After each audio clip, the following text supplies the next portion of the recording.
الفاتحة.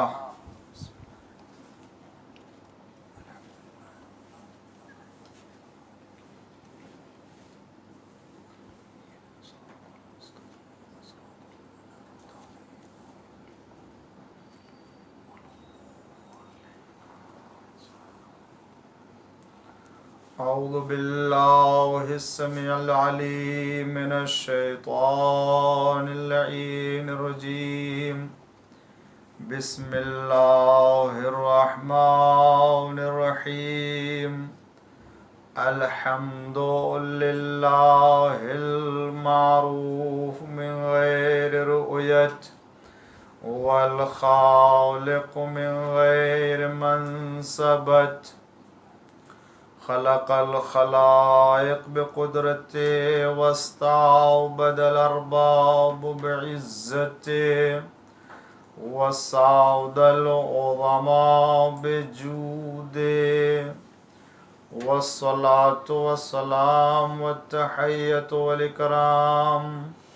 على البشير النذير السراج المنير،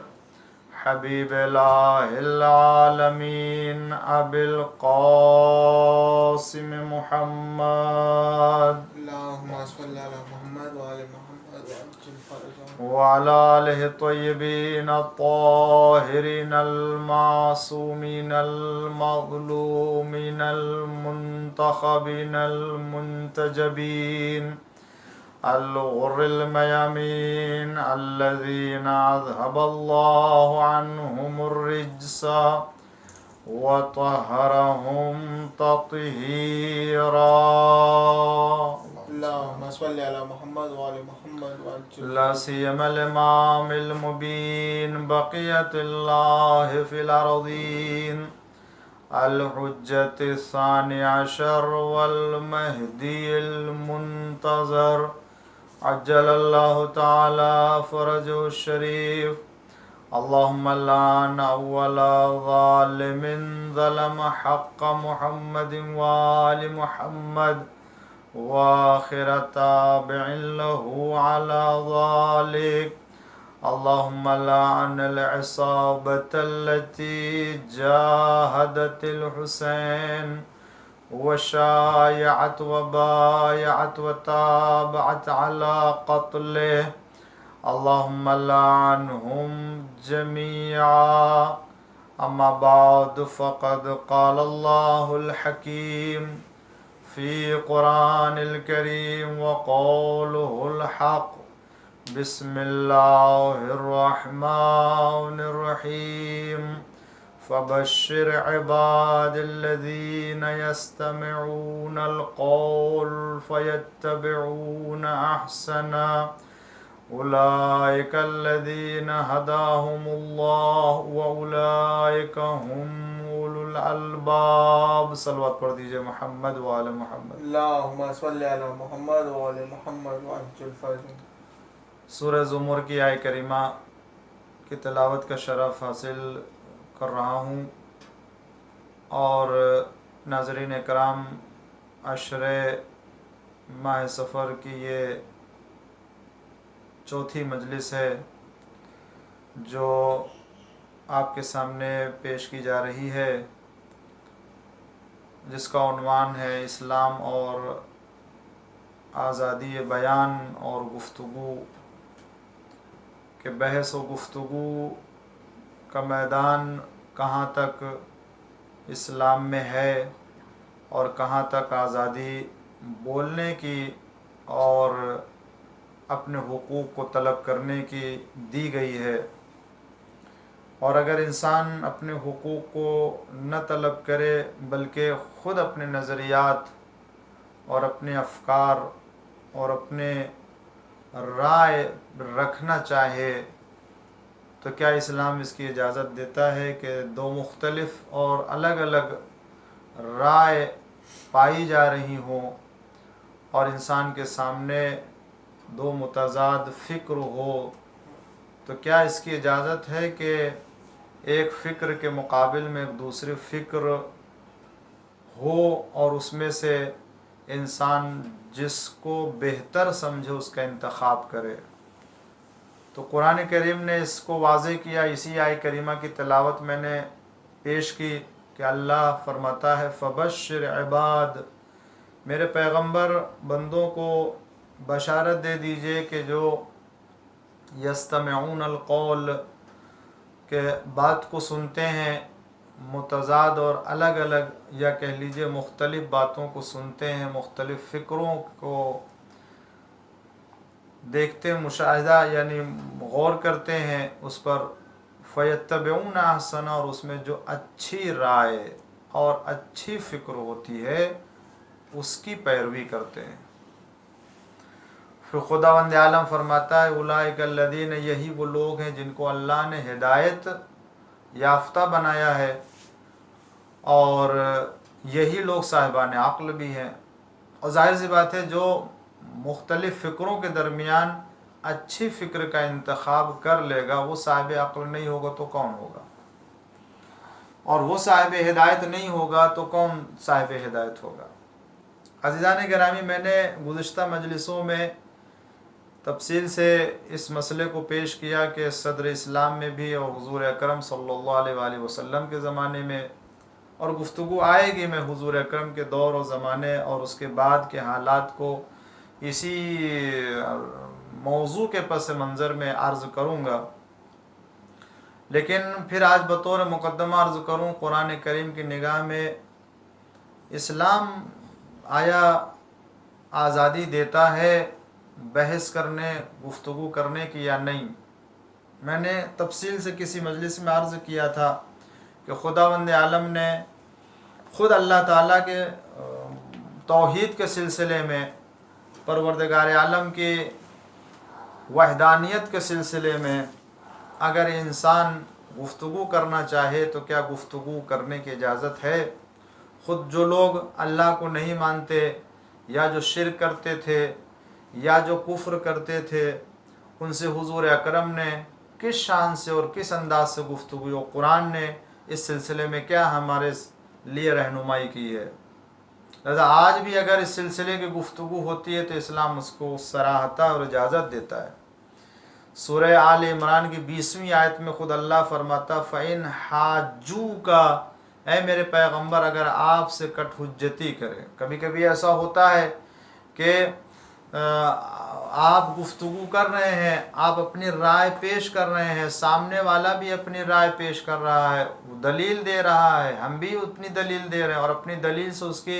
دلیلوں کو باطل قرار دے رہے ہیں، اور وہ پھر جو دلیلیں لے کے آ رہا ہے کوئی دم نہیں ہے، کسی طرح کی حقانیت نہیں ہے اس میں، مگر پھر بھی وہ اپنی بات پر اڑا ہوا ہے، کٹ حجتی کر رہا ہے، تو ایسے موقع پر کیا کرے انسان؟ پھر قرآن نے اس بات کی طرف، اسی بات کی طرف اشارہ کیا، اے میرے پیغمبر فَإِنْ حَاجُّوكَ، اگر آپ سے کٹ حجتی کرے تو فَقُلْ أَسْلَمْتُ وَجْهِيَ لِلَّهِ وَمَنِ اتَّبَعَنِي، تو میں نے اپنا پورا رخ اللہ کی طرف کر لیا ہے، خداوند عالم کی جانب میں متوجہ ہوں گا، اور وہ لوگ کہ جو میرے پیروکار ہیں وہ بھی یہی کر رہے ہیں، کہ یعنی ہم تو اللہ کے سامنے تسلیم ہیں، اور جو بھی ہے اللہ کے حکم کے سامنے ہم اپنی پیشانی خم کرتے ہیں، اس کے حکم کے سامنے ہماری کوئی رائے پسند نہیں ہے، اللہ کے ہم تسلیم ہیں۔ وَقُلْ لِلَّذِينَ، اور میں میرے پیغمبر آپ کہہ دیجئے ان لوگوں سے کہ اوتوا الکتاب والامین، جن لوگوں کو کتاب دی گئی ہے، یعنی جو صاحب کتاب ہیں، اہل کتاب ہیں پیغمبر، یہودیوں سے اور عیسائیوں سے، نصرانیوں سے کہہ دیجئے کہ اسلمتم، کیا تم بھی اسلام لائے، یعنی تم بھی خدا کے سامنے تسلیم ہو؟ ہم تو خدا کے سامنے تسلیم، دلیل آ جانے کے بعد، برہان آ جانے کے بعد ہم اللہ کے سامنے تسلیم ہیں، تو کیا تم بھی اللہ کے سامنے تسلیم ہو؟ فَإِنْ أَسْلَمُوا، اگر یہ تسلیم ہو جاتے ہیں اور خدا پر ایمان لے کے آتے ہیں، اسلام لاتے ہیں، فَقَدْ اهْتَدَوْا، تو یہی ہدایت یافتہ ہے، یہی جو ہے وہ اچھے انسانوں میں سے۔ وَإِنْ تُوَلُّوا، لیکن اگر یہ رخ موڑ لیں، اللہ کے سامنے تسلیم نہ ہو، یعنی اسلام نہ لائے، تو فَإِنَّمَا عَلَيْكَ الْبَلَاغُ، تو اے پیغمبر ایسے موقع پر آپ کا کیا طریقہ ہونا چاہیے، یہ شاہد کے طور سے جو آج ہمیں اجازت دی گئی ہے اسلام پیش کرنے کی، لیکن اگر اسلام کے سامنے خود اپنا ایک نظریہ وہ رکھتا ہے تو ہمیں اس کے نظریے کو یا اس صاحب نظریے کو دبا دینا، کچل دینا، مار ڈالنا، قتل کر دینا یا اس کی توہین کرنا، رسوا کرنا ہمیں حق نہیں دیا گیا ہے۔ پیغمبر کے لیے فرما رہا ہے کہ خداوند اے پیغمبر اگر یہ تسلیم ہے تو ٹھیک، یہ ہدایت یافتہ، اور اگر تسلیم نہیں ہے تو فَإِنَّمَا عَلَيْكَ الْبَلَاغُ، فَإِنَّمَا عَلَيْكَ الْبَلَاغُ، تو آپ کی ذمہ داری پہنچا دینا، آپ نے تبلیغ کر دی ہے۔ وَاللَّهُ بَصِيرٌ بِالْعِبَادِ، اللہ بہت بہتر جانتا ہے اپنے بندوں کے بارے، اللہ واقف ہے، جانتا ہے وہ۔ یعنی پھر کیا ہے، پھر ہمیں کوئی اختیار، شدت اختیار کرنے کا نہیں رہ جاتا ہے۔ قرآن فرماتا ہے کہ لا اکراہ فی الدین، دین میں جبر نہیں ہے،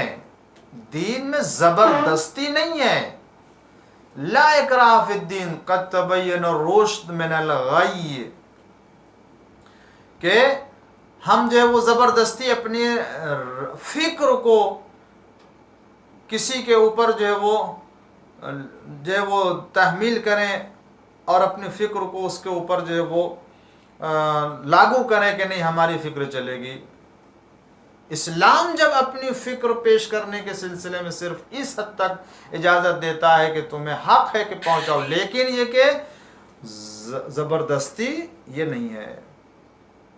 اسی طریقے سے سورہ نحل میں اللہ تعالیٰ ارشاد فرماتا ہے ادعو الی سبیل ربک، اپنے پروردگار کی طرف لوگوں کو دعوت دیجئے، بالحکمت والموعظہ، حکمت کے ساتھ اور نصیحت کے ساتھ۔ حکمت ہو یعنی آپ ایسا طریقہ اختیار کیجئے کہ جس کے ذریعے سے اسلام کی دعوت کو قبول کریں، حکمت ہو، موعظہ ہو، موعظۃ الحسنہ، وہ بھی نیک نصیحت کے ذریعے سے، نرم گفتگو کیجئے، نرم کلام کیجئے، نرمی سے، زبردستی نہیں، شدت کے ساتھ نہیں۔ اگر ہم دین کسی کے سامنے پیش کر رہے ہیں، اگر ہم دین کی تعلیمات کسی کے سامنے پیش کر رہے ہیں تو اسے بھی ہمیں سجا کے، اسے آراستہ کر کے، اور وہ بھی ایسی تعلیم کہ جو اس کی نظر میں پہلی مرتبہ وہ تعلیمات اسلام سے آشنا ہو رہا ہے، تو ایسی تعلیم کہ جو اس کی نظر میں خوبصورت ہو۔ یوں تو سارے احکام خوبصورت ہیں، مگر ظاہری اعتبار سے اسے بھی ایسا لگے کہ ہاں یہ ہم قبول کر سکتے ہیں اور یہ انسانی فطرت کے مطابق ہے۔ وَجَادِلْهُمْ، ان سے جدال کیجئے، یعنی بحث کیجئے، گفتگو کیجئے، مگر کیسی گفتگو؟ ہیا باللتی ہی احسن، ایسی گفتگو کہ جو بہترین طریقے کی گفتگو ہو، علمی ہو، منطقی ہو اور عقلی ہو۔ تو علمی، منطقی، عقلی اگر وہ گفتگو کرتا ہے، اسلام اس کی اجازت دیتا ہے۔ وہ الگ بات ہے کہ اگر کوئی انسان چاہتا ہے کہ ہم اپنی فکر کو زبردستی کسی کے اوپر لاد دیں اور کسی کے اوپر جو ہے وہ اس کو جو ہے وہ لاگو کریں، تو چاہے دلیل ہو یا نہ ہو، تو یوں تو کٹ حجتی کرنے والوں کے لیے خود رسول اللہ کے لیے خدا نے فرما دیا کہ ایسا جو کام کرے تو اے پیغمبر بس آپ کنارے ہو جائیے، آپ کا کام نہیں ہے جھگڑا کرنا۔ اگر ہاں وہ حملہ کرتے ہیں، وہ جھگڑا کرتے ہیں، وہ اختلاف کرتے ہیں، وہ دشمنی کرتے ہیں، وہ نقصان پہنچاتے ہیں، تو آپ کو حق ہے دفاع کرنے کا۔ ساری جنگیں اسی طرح سے ہوئی۔ حضور اکرم نے اسلام پھیلانے کے لیے، اسلام کو نشر کرنے کے لیے آپ نے کبھی تلوار نہیں اٹھائی ہے، زبردستی کسی کو مسلمان نہیں بنایا حضور اکرم نے۔ اسلام کی تعلیم سے خود وہ متاثر ہوئے، حضور اکرم کے اخلاق سے متاثر ہوئے،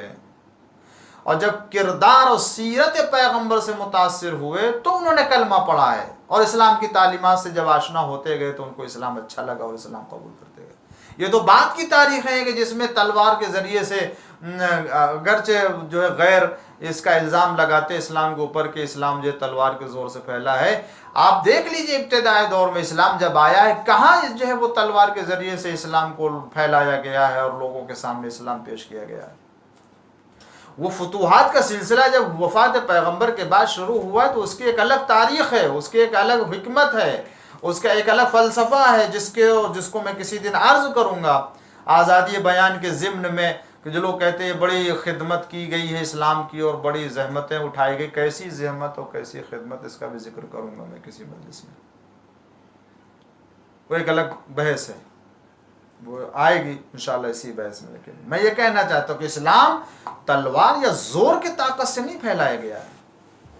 اور اگر یہ کام ہوتا اور کرنا چاہتے حضور اکرم تو کون تھا جو مولا کائنات کے مقابل میں آتا، اور کون ہے کہ جو حضور اکرم کے سامنے آ کے لڑتا؟ سب سے شجاع اور سب سے بہادر خود حضور اکرم تھے. مولا کائنات کے تلوار اور آپ کے جہاد کے سامنے اور آپ کی شجاعت کے سامنے، قوت اور قدرت کے سامنے کسی میں مجال نہ تھی، جرت نہیں تھی کہ وہ آپ کے سامنے آ کے تلوار اٹھاتا، اور جتنے آئے وہ سب کے سب تہہ تہہ کر دیے گئے. اگر آپ چاہتے تو اپنے ہی دور میں حضور اکرم تلوار کے زور سے سارے لوگوں کو مسلمان بنا دیتے، اس لیے کہ کوئی مقابلہ نہیں کر سکتا تھا علی بن ابی طالب کا، اور کوئی بھی سامنا نہیں کر سکتا تھا حضور اکرم کا. لہذا حضور اکرم کے زمانے میں سارے جزیرے عرب کے علاوہ دیگر تمام جو ہے وہ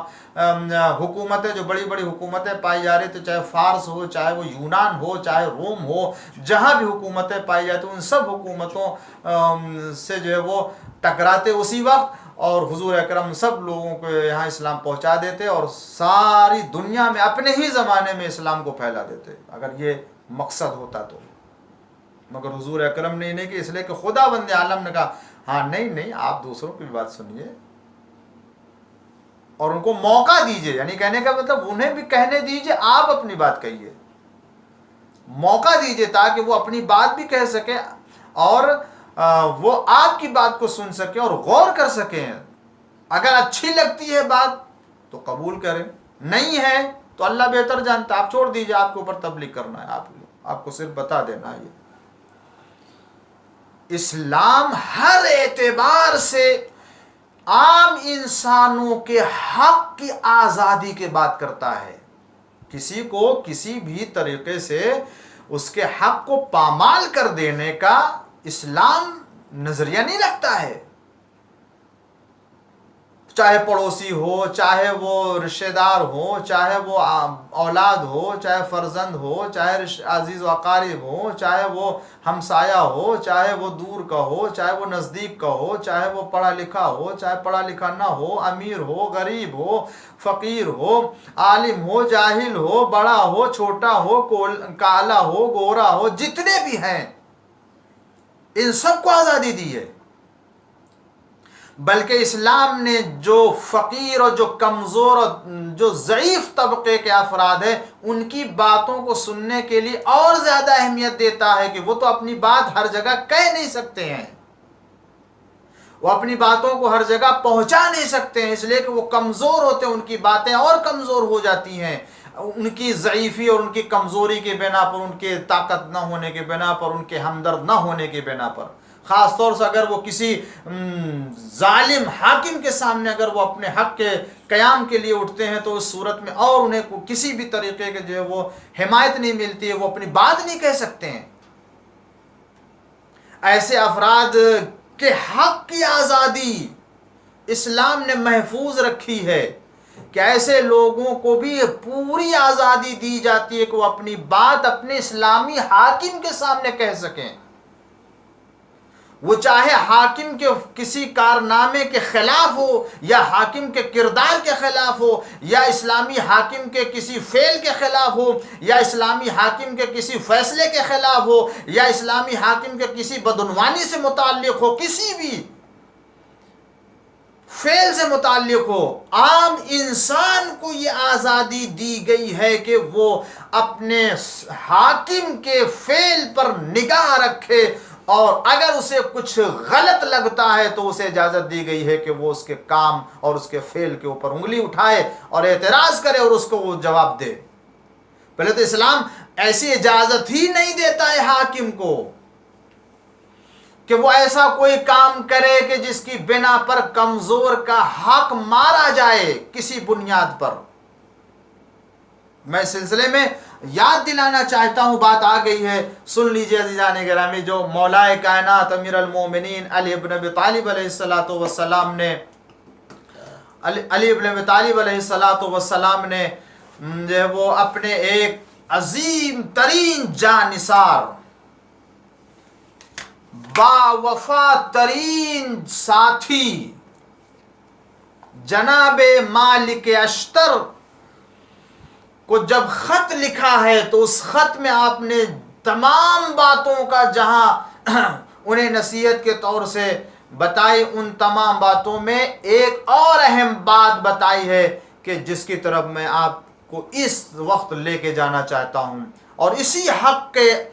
اسی آزادی حق کے سلسلے میں علی علیہ السلام نے اپنے اس چاہنے والے حاکم کو نصیحت فرمائی کہ دیکھو، ہر ایک کے حق کا خیال رکھنا اور اس کو اتنا موقع دینا کہ وہ اپنی بات تمہارے سامنے رکھ سکے۔ مولا فرماتے ہیں طولانی ترین یہ خط ہے جس کو آپ نے سنا بھی ہوگا، جو مالک اشتر کو مولا کائنات نے خط لکھا ہے۔ ایک واقعاً یہ ایسا خط ہے مالک اشتر کے نام۔ آج ساری دنیا کی حکومتیں اگر مل کر کے ایسا نظام اسلامی حکومت کی طرح سے اپنی حکومتوں کے لیے بنانا چاہیں تو نہیں بنا سکتی ہیں۔ آج کی حکومتیں اگر مولا کائنات کے اس رہنما کو اور اس جو خط کے ذریعے سے آپ نے طریقہ حکومت بتایا ہے، اگر اس طریقے کو دنیا اگر اختیار کر لے تو پھر آج ہر حکومت میں امن ہو جائے، ہر حکومت میں خوشحالی آ جائے، ہر حکومت کے کمزوروں کا حق مل جائے، ہر حکومت میں خوشحالی پیدا ہو جائے، اور ہر حکومت جو ہے وہ اپنے رعایا کے سلسلے میں بہترین کام کرنے لگے، رعایا اپنے جو ہے وہ حاکم سے خوش رہے، حاکم اپنے رعایا سے خوش رہے، نہ حاکم کا حق مارا جائے نہ رعایا کا حق مارا جائے۔ دیکھیں اب مولا کائنات جناب مالک اشتر سے کیا فرماتے ہیں۔ اے مالک فلا مالک جناب مالک اشتر سے فرماتے ہیں کہ اے مالک وَاجْعَلْ لِذَوِي الْحَاجَاتِ مِنْكَ قِسْمًا تُفَرَّغُ لَهُمْ فِيهِ شَخْصَكَ وَتَجْلِسُ لَهُمْ مَجْلِسًا عَامًا۔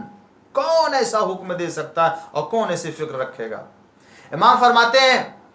اور دیکھو اے مالک، صاحبان ضرورت کے لیے جو لوگ حاجت مند ہیں، صاحبان حاجت ہیں، جو نیاز مند ہیں، دیکھو ان کے لیے بھی ایک وقت مقرر کر دینا۔ مالک دیکھو ایسا نہ ہو کہ تم اپنے سارے اوقات کو، سارے وقت کو اپنے ہی حکومت کے جو ہے وہ نظام کو مرتب کرنے میں لگا دو، اور بڑے بڑے لوگوں کے لیے، صاحبان ثروت کے لیے، صاحبان منصب کے لیے جو ہے وہ وقت رکھو، اور جن کو ضرورت ہے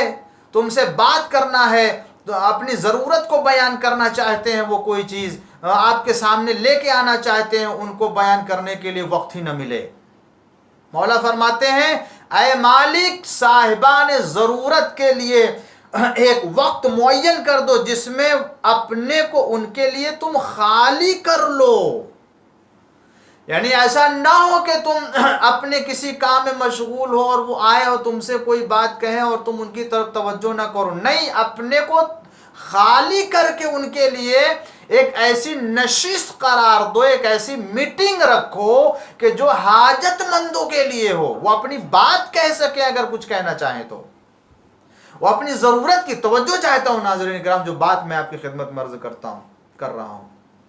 مولا فرماتے ہیں کہ تم اپنے وقت میں سے ایک ایسا وقت حاجت مندوں کے ساتھ بیٹھنے کے لیے نکالو، اور تم اپنے کو خالی کر لو ایسے وقت کے لیے، اور ایک عام نشست قرار دو، ایک عام میٹنگ ہو، جس کو آج کی زبان میں کیا کہتے ہیں؟ مثلاً جنتا دربار کے نام سے بھی جو آج بہت سے لوگ جو ہے وہ لوگوں کے کام سننے کے لیے، لوگوں کے جو ہے وہ ضرورت کو سننے کے لیے ایک دن ہفتے میں 10 دن جو ہے رکھا جاتا ہے، یہ آج 1400 سال کے بعد جو لوگوں کے ذہنوں میں بات ہے کہ ہاں ضرورت مندوں کے لیے وقت دینا چاہیے۔ 1400 سال پہلے مولائے کائنات نے اپنے دور حکومت میں اپنے ایک سپاہی اور ایک جنرل کو جس کو حاکم بنا کر کے مصر بھیجا تھا، امام علیہ السلام، اسے اس وقت نصیحت کرتے ہیں عام جنتا کے لیے تم اپنے دربار کو کھول دینا اور اپنے کو خالی کر لینا، عام نشست قرار دینا جس میں ہر ایک کو آنے کی اجازت ہو اور وہ تم سے بیٹھ کر کے بات کر سکے۔ یہ آزادی ہے یا نہیں ہے اسلام کی؟ ہر ایک کو اپنے حق کو بیان کرنے اور اپنی ضرورت کو بیان کرنے کی آزادی دی یا نہیں دی ہے؟ عام نشست، انہوں نے نہیں فرمایا کہ ان کو الگ الگ اکیلے میں کمرے میں بلا کر کے دیا کرا۔ اور اس کے بعد جملہ سنیے، بڑا عمدہ جملہ اس کے بعد امام فرماتے ہیں کہ وَتَجْلِسْ لَهُمْ مَجْلِسًا عَامًا، عام میٹنگ کرنا ان کے لیے، جنتا دربار کہہ لیجئے آپ آج کی زبان میں، لگائیے گا ان کے لیے۔ فَتَوَاضَعُوا فِيهِ لِلَّهِ الَّذِي خَلَقَكَ، اور ان کے لیے بڑے انکساری کے ساتھ پیش آنا، کئی خبردار جو ہے وہ تمہاری سختی یا تمہاری جو ہے وہ شان و شوکت کو دیکھ کر کے ان کے دل میں خوف نہ پیدا ہو جائے۔ اس خدا کے سامنے متواضع رہو جس نے تم کو پیدا کیا ہے، یعنی تم اللہ سے ڈرتے ہوئے تم ان کے پاس جاؤ کہ کہیں ہو سکتا ہے یہ کوئی ایسے بات کا مطالبہ نہ کرے، کسی ایسی چیز نہ پیش کر دے جو ہم نے ان کے لیے نہ انجام دی ہو یا غلط کیا ہو۔ متواضع رہو، اللہ سے ڈرو کہ جس نے تم کو پیدا کیا۔ اس کے بعد سنیے، مولا فرماتے ہیں کہ وَتُقْعِدَ عَنْهُمْ، یہ اہم جملہ عزیزوں، آج کی تمام حکومتوں کے لیے بھی اور آج کے تمام ایسے کام انجام دینے والوں کے لیے کہ جو کسی منصب پر بیٹھ کر کے لوگوں کے امور اور لوگوں کے حاجتوں کو پورے کرنے کی ذمہ داری رکھتے ہیں۔ کیا فرماتے ہیں؟ وہ چاہے حکومت میں ہو یا غیر حکومت میں ہو، چھوٹے چھوٹے ادارے میں ہو، چاہے وہ کسی ٹرسٹ میں کام کر رہے ہوں یا کسی جگہ تنظیم میں کام کر رہے ہوں، وہ بھی اگر یہ کام اختیار کرنا چاہے تو کر سکتے۔ ہو سکتا ہے ان کے افراد نے کسی طرح کوئی غلطی کی ہو، کوئی کمی کی ہو، کوئی ظلم کیا ہو، کوئی زیادتی کی ہو اور ان کو نہ معلوم ہو، لہٰذا ایک دن ایسا رکھو کہ جہاں ان کے زیر نظر آنے والے تمام افراد سے پوچھو کہ جو ہمارے حاکم یا ہمارے عامل نے، ہمارے جو ایک ملازم نے یہ کام کیا ہے، درست کیا یا نہیں کیا ہے۔ ہر ایک کو آزادی ہے کہ اس کے سلسلے میں ذمہ دار افراد تک اس کی بات کو پہنچائے۔ مولا کیا فرماتے ہیں؟ وَتُقْعِدَ عَنْهُمْ جُنْدَكَ وَأَعْوَانَكَ مِنْ أَحْرَاسِكَ وَشُرَطِكَ۔ دیکھو، جب ان کے ساتھ عام میٹنگ کے لیے بیٹھنا اور اپنے کو خالی کر لینا تو تمہارے جتنے نگہبان ہیں، جتنے محافظ ہیں، وہ چاہے پولیس ہو یا فوج ہو یا نگہبان ہو یا تمہارے باڈی گارڈ ہو، ان سب کو اپنے سے الگ کر دینا، ان کو دور کر دینا اپنے سے، کہ کہیں ان کے خوف کی بنا پر وہ اپنی بات پوری نہ کہہ سکیں۔ ہو سکتا ہے ان کا روب ان کے اوپر ہو، دبدبا ان کے اوپر قائم ہو، یہ ضعیف و کمزور اپنی بات نہ کہہ سکے تمہارے سامنے، کہ شاید ہو سکتا ہے کوئی شان کے خلاف یا ان کی جو ہے وہ مصلحت کے خلاف ہو، تو یہ نگہبان، یہ باڈی گارڈ، یہ پولیس، یہ فوج، یہ محافظ پکڑ لیں گے، گرفتار کر لیں گے، ان کو پکڑ کے زندان میں قید میں ڈال دیں گے۔ دیکھو خبردار، مالک ایسے وقت میں اپنے سارے نگہبان کو ہٹا دینا، اکیلے رہنا، تاکہ وہ تم سے اپنے دل کی بات اور اپنے مرضی کی بات اور جو کچھ کہنا چاہتے ہیں پوری بات کہہ سکیں۔ ان کو تمام جتنے بھی تمہارے آوان و انصار ان سب کو دور بٹھا دو، تاکہ بولنے والا آزادی سے بولے جو کچھ کہنا چاہتا ہے، اور کسی طرح کی شکایت کرنے میں یا کسی طرح کی بات کہنے میں اس کی زبان میں لکنت نہ پیدا ہو۔ اللہ اکبر! مولا کیا حق دے رہے ہیں ایک انسان کو، ایک انسان کے لیے، یعنی وہ خوف کی بنا پر پورے طور سے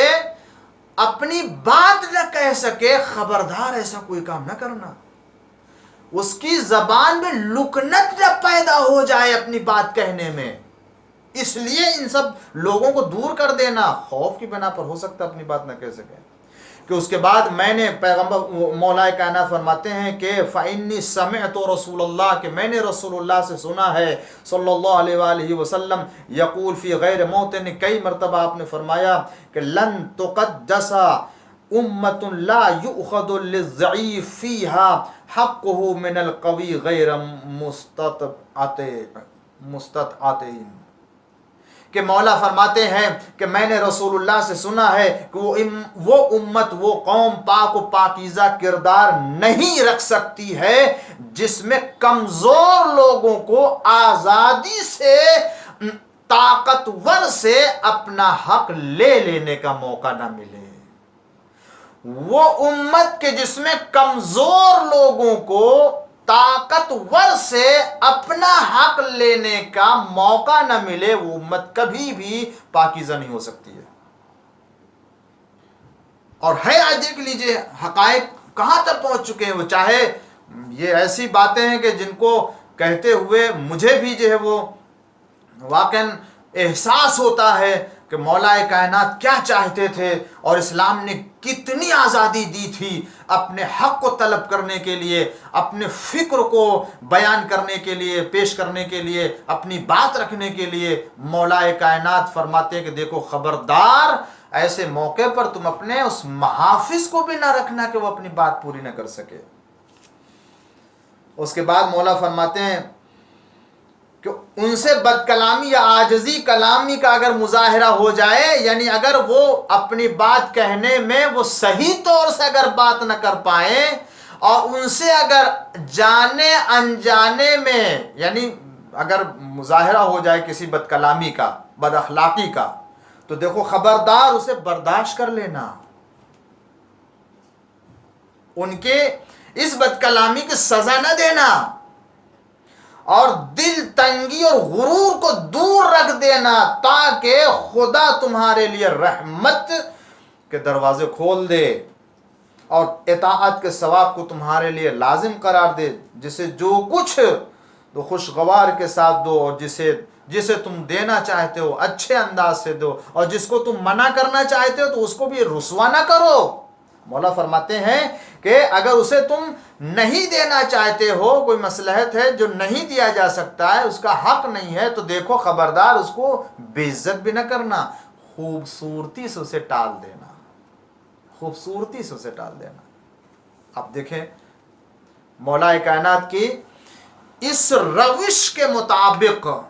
جو آپ نے چاہا ہے، اس اعتبار سے آیا چاہے ہو یا غیر اسلامی حاکم ہو، آیا ہر انسان کو اپنی بات کہنے کا حق دے رہا ہے یا نہیں دے رہا ہے؟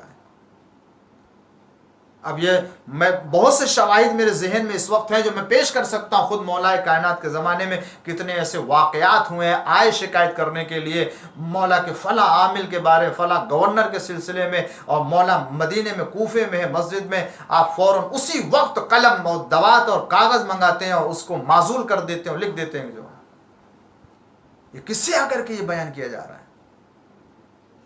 خلیفۃ المسلمین، حجت خدا، ولی خدا، امام المسلمین،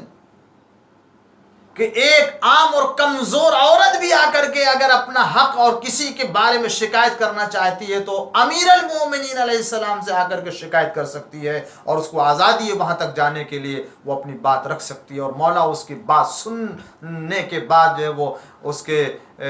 حاجت کو اور اس کے جو ہے اس خواہش کو پوری کرتے ہیں اور عمل کرتے ہیں کہ جو کرنا چاہیے۔ تو اسلام ہمیں ہر طرح کی آزادی دیتا ہے، مگر ہر طرح کی آزادی سے مراد یہ کہ قرآن نے اس کی آزادی کے حدود معین کی ہیں، یعنی اپنے وہ تمام حقوق کے جو انسانی اعتبار سے خدا بند عالم نے ہمارے لیے قرار دیے، وہ سارے حقوق ہم طلب کر سکتے ہیں، اور اگر کسی طرح کی کوئی فکر ہے تو اس فکر کا بھی مظاہرہ کر سکتے ہیں۔ اسلام یہاں کوئی پابندی نہیں لگاتا عزیزان گرامی. اور یہی وجہ ہے کہ آپ معصومین علیہ السلام کے کردار کو دیکھیں گے تو جتنے بھی آئے جو بھی آتا تھا جو طلب کرتا تھا وہ مانگتا تھا طلب کرتا تھا, امام اس کی حاجت پوری کرتے تھے, اسے آزادی کے ساتھ ہر بات کہنے کا موقع ملتا تھا. یہ صرف معصوم کے کردار میں دکھائی دے گا, اور معصوم جو ہے وہ اقتدار میں یہ صرف خصوصیت نظر آئے گی کہ عالم ہے تو جاہل ہے تو بڑا ہے تو غریب ہے تو چھوٹا ہے تو ہر ایک آ کر کے امام علیہ السلام سے اپنی بات آزادی سے کہہ سکتا ہے اور کہہ رہا ہے, اور امام اسے پوری طرح سے سن رہے ہیں اور اس کے شکایت سن رہے ہیں, اس کی باتوں کو سن رہے ہیں, امام اس کا جواب دے رہے ہیں. اس لیے کہ اگر یہ ہادیان رہبر ہادیان برحق اگر یہ ان تمام دستور اور احکام کی رعایت نہیں کرے تو کون کرے گا؟ یہ وہ ہے کہ جن کو اللہ تعالیٰ نے امام بنا کر کے بھیجا ہے, اللہ نے معصوم بنا کر کے بھیجا ہے, خدا نے اپنے تمام کمالات کا مظہر بنا کے بھیجا ہے. یہی ہے کہ جو لوگوں کو خدا کی طرف رہنمائی کرنے والے, یہی ہے کہ جو انسان کے حقوق بیان کرنے والے, یہی ہے کہ جو اسلام کے حقوق بیان کرنے والے ہیں. اسی لیے اس راہ میں ہر تکلیف کو برداشت کیا, اس راہ میں ہر مصیبت کو برداشت کیا, اس راہ میں ہر ظلم کو تحمل کیا, صبر کیا, مگر اسلام کے کسی دستور کے خلاف یا اسلام کے کسی جو وہ حکم کے خلاف کوئی قدم نہیں اٹھایا, اس لیے کہ خداوند عالم کے امر سے ہدایت کرتے ہیں.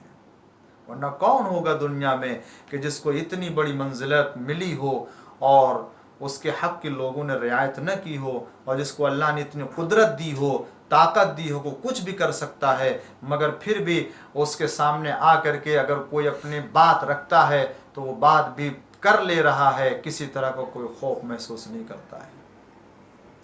امام مظلوم نے کربلا میں بھی یہی آزادی دی تھی, ہر ایک کو آزادی دی تھی کہ تم اپنی بات رکھو جو رکھنا چاہتے ہو,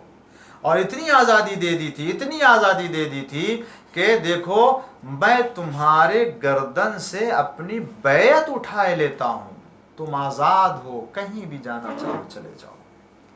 شب عاشور حسین ابن علی نے سب کو آزاد کر دیا تھا کہ دیکھو تم جہاں جانا چاہتے ہو چلے جاؤ. حسین کوئی پابندی نہیں رکھنا چاہتے, کسی طرح کی کوئی جو ہے وہ قید میں نہیں رکھنا چاہتے ہیں. یہ پابندی تو دشمنان اسلام کی طرف سے تھی, یہ پابندی تو یزیدیوں کی طرف سے تھی. کیسی پابندی؟ وہ ایسی پابندی کہ جس کے اوپر ساری انسانیت کا حق ہوتا ہے, اس حق سے بھی منع کر دیا گیا ہے. آپ ذرا دیکھیں تو اسلام حسین کے مقابلے میں کون لوگ آئے تھے, کیسے کیسے افراد آئے تھے. یہاں حسین ابن علی ایسے حق کی آزادی دے رہے ہیں جو اسلام انسانی حقوق ہیں, وہاں اتنے حقوق پامال کیے جا رہے ہیں کہ جہاں عام انسان کو حق ہے وہ بھی اس سے محروم کیا جا رہا ہے. پانی یہ وہ حق ہے کہ جس کے اوپر ہر انسان کو حق ہے کہ وہ پانی مانگ لے, پانی طلب کر لے, پانی پی لے, کوئی کسی جگہ سے پانی کو پینے سے منع نہیں کر سکتا. اللہ اکبر. کہاں؟ کربلا میں جہاں دریا بہ رہی ہو اور پانی بہ رہا ہو, جہاں ہر مخلوق پانی سے استفادہ کر رہی ہو, وہاں آل محمد کے جن کے صدقے میں پانی پیدا کیا گیا, کہ جن کے صدقے میں کائنات پیدا کی گئی, جن کے صدقے میں یہ انسان دنیا میں زندہ ہے, وہی پانی سے محروم کر دیا جائے. اے ارباب اعضاء, مگر آپ ذرا دیکھیں تو میں اندازہ لگانا چاہتا ہوں آپ کے نزدیک, میں احساس دلانا چاہتا ہوں, ذرا محسوس کریں کہ وہ پانی کے جس کو پر ہر ایک کا حق ہوتا ہے, اس سے بھی آل محمد کو کربلا میں محروم کر دیا گیا, بچوں کو محروم کر دیا گیا, چھوٹے چھوٹے بچوں کو پانی نہ دیا گیا, علی اصغر کو پانی نہ دیا گیا. سکینہ پیاس سے تڑپتی رہی, سکینہ علتش کی آواز بلند کرتی رہی. ہاں اصحاب, با وفا اصحاب, انصار, عزیز و اقارب, بیبیاں, یہ سب پانی کے لیے تڑپ رہے ہیں, مگر ایک قطرہ پانی نہیں دیا جا رہا ہے. اے عزاداروں, ایک بات عرض کروں, یہ ماہ سفر ہے, یقیناً ماہ سفر میں آل محمد کے اوپر بڑی مصیبتیں نازل ہوئی ہیں. شام میں, شام کے بازار میں, شام کی گلیوں میں, مجمع عام میں میں ان تمام لوگوں کے سامنے اہل حرم کو اسیر کر کے لے جایا گیا تھا۔ سید سجاد نے اسی لیے چاہنے والے سے کہا تھا کہ ہمارے اوپر شام میں ایسی مصیبت پڑی کہ ہم اس کے پہلے ساری مصیبتوں کو بھول گئے، ساری مصیبتوں کو فراموش کر دیا۔ پوچھنے والے نے پوچھا مولا کون سی مصیبت ہے کہ جو آپ کو شام میں؟ کہنے لگے ہم پر 7 ایسی مصیبتیں پڑی ہیں کہ ان تمام مصیبتوں کے مقابلے میں ہم نے اس کے پہلے کے ساری مصیبتوں کو فراموش کر دیا۔ پہلی مصیبت یہ تھی کہ ہمیں جب شام میں وارد کیا گیا، ہمیں جب شام میں لایا گیا تو اس انداز سے لایا گیا کہ ہم سب کو اسیر کر لیا گیا تھا، بچوں کو، عورتوں کو، سب کو اسیر کر کے لایا گیا تھا، اور ہمارے اطراف میں تمام لوگوں کو کر دیا گیا تھا۔ ان کے ہاتھوں میں تلواریں، ان کے ہاتھوں میں نیزے، ان کے ہاتھوں میں خنجر، جو کچھ بھی ہے وہ ہمیں ہمارے بدنوں میں تلوار اور نیزے کو چبو کے اذیتیں دے رہے تھے، اور ہمیں تکلیفیں دے رہے تھے، اور ہمیں زخمی کر رہے تھے۔ اس عالم میں ہمیں شام میں وارد کیا گیا تھا کہ چاروں طرف سے ظالم اور ملائین ہیں، اور ہم ان کے نرغے میں تھے، اور ہر ایک ہے کہ جو ہمارا مذاق اڑا رہا تھا۔